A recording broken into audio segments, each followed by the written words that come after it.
काही मुद्दे नोंदवले वादविवादामध्ये. तर पुन्हा बघितल्याने मला असं वाटतं की 5 मुद्दे नोंदवले. पहिली गोष्ट म्हणजे माहिती व शिक्षण. दुसरी महत्वाची गोष्ट म्हणजे मनोरंजन व सांस्कृतिक वारसा. तिसरी गोष्ट म्हणजे संपर्क साधण्याची साधने. चौथी गोष्ट म्हणजे जनजागृती व समाजामध्ये काहीतरी समाज कल्याणाचं. आणि चौथं म्हणजे रोजगार निर्मिती व आर्थिक विकास. हे प्रत्येक गोष्टीला काही ना काही तसे प्रत्येक नाण्याला 2 बाजू असतात, तसं मी दुसरी बाजू देखील सांगू इच्छितो. सर्वप्रथम जर आपण बघितलं तर माहिती व शिक्षणामध्ये माहिती आणि शिक्षण. माहिती आता खूप आहे, लगेच पटकन तुम्ही माहिती शोधू शकता, पण ती माहिती खरी आहे का याची चाचपडताळणी कोण करेल? प्रत्येक दिसणारी गोष्ट ही सोने नसते, तशी प्रत्येक येणारी माहिती ही खरी असेल याची काय शाश्वती?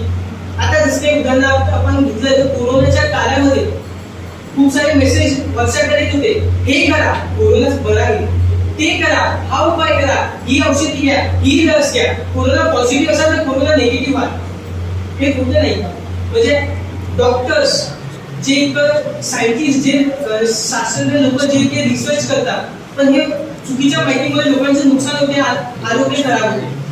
दुसरी गोष्ट मुद्दा घेतला तो म्हणजे संपर्क साधण्याचा. पण आता संपर्क साधणं सोपं झालं आहे. पण एक गोष्ट बघू शकतो की जे व्यक्ती आपल्या जवळ आहे ते आता दूर झालेले, आणि जे व्यक्ती आपल्या पासून दूर आहे ते आता जवळ झालेले. आता आपल्या घराच्या बाजूला असलेल्या मित्रांकडे बोलायला काही वेळ नाही किंवा आपण असं बोलत देखील नाही. पण सोशल मीडियावरती आपण दुसऱ्या देशातल्या दुसऱ्या राज्यातल्या लहान मित्राच्या माणसाशी बोलू शकतो. त्याच्यामध्ये आपली बोलण्याची पद्धत, समोर संवाद साधण्याची कला ही कमी होत चाललेली आहे. आणि दुसरी गोष्ट खूप सारे उदाहरणं पण आले. उदाहरणं मी देऊ शकतो की बातम्यामध्ये आलेलं कोल्हापूर इथे काय झालेलं की एक मुलगी मुलासोबत चॅटिंग करत होती, संभाषण करत होती सोशल मीडियावरती. त्या साईडला जर तिला वाटत तर काय हा मुलगा आहे, पण अस्तित्व काय होतं की तो मुलगा होता, ती एक मुलगी होती. तिच्याच वर्गातल्या मुलीने असं रूप करून तिला शेवटी सुसाईड करायला लागली, तिने आपला जीव संपवला. तिसरी गोष्ट महत्वाची धरली ती म्हणजे जागृती व समाज कल्याण. जागृती आणि समाज कल्याण. दृश्य माध्यम हे जागृती व समाज कल्याण करतं का भेद वाटतं, दोन ध्रुव निर्माण करतं. तुम्ही बघू शकता इतके वाईट प्रकारे वादविवाद होता की हा हिंदू मुस्लिम हे काय आहे. भारत देशात असं कसं काय चालू शकतं? सगळी एकत्र यावी, एकता संभवता. जर तुम्हाला मी उदाहरणार्थ समजायचं असेल तर बांगलादेशमध्ये जी हिंसा झाली त्याचं तुम्ही उदाहरण देऊ शकता.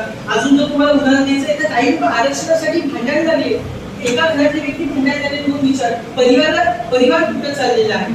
जर चौथी गोष्ट याची मुद्द्याचं जर मी दुसरं नावं सांगितलं तुम्हाला तर ते म्हणजे याच्यामधलं मनोरंजन व सांस्कृतिक कार्य. मनोरंजन सांस्कृतिक कार्यामध्ये काय होऊ शकतं? आता फास्ट गोष्टी होत चालल्या, जलद व्हायला चालल्या. आधी जर माझ्या आजोबाच्या काळामध्ये जर तुम्ही बातम्या बघितल्या असतील दूरदृश्य प्रणालीवरती दूरदर्शनवरती तर 30 मिनिटं 1 तास बातम्या चालायच्या, पण आता क्विक पटकन 1 मिनिटात पूर्ण 100 बातम्या दाखवतात. म्हणजे आपण एका गोष्टीवरती लक्ष केंद्रित करण्याची क्षमता आपली कमी झालेली आहे. आणि दुसरी गोष्ट असं म्हणू शकतो की दूरदर्शनवरती जे दाखवतात ते खोटं असतं तर ते अशा पद्धतीने दाखवू शकतात की ते खरं, जे खोटं असतं त्यासोबत दाखवू शकतात की खरं. उदाहरणार्थ मी सांगतो, सगळ्यांनी आपल्याला लहानपणी शक्तिमान, स्पायडरमॅन असे कार्यक्रम बघितले असतील. तर असे कार्यक्रम बघून लहान पोरांनी त्यांचं पुनरावृत्ती केली.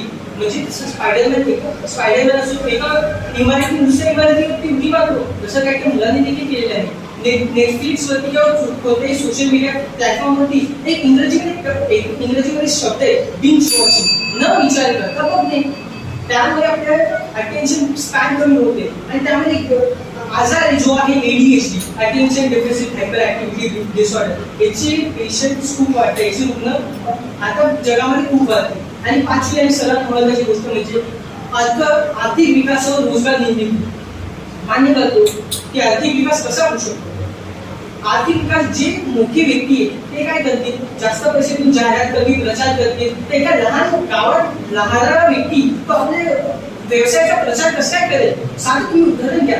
आता विश्वचषक झालं US आणि वेस्ट इंडिजमध्ये, ते एका सेकंड 1 कोटी रुपये लोकांनी मोजले, त्या कंपनीने मोजले कशासाठी, जाहिरात आणि प्रचारासाठी. मग लहान माणूस तो लहानसा व्यवसाय करेल, तो कसा काय हे करेल. तर हे लोक समान नाहीये.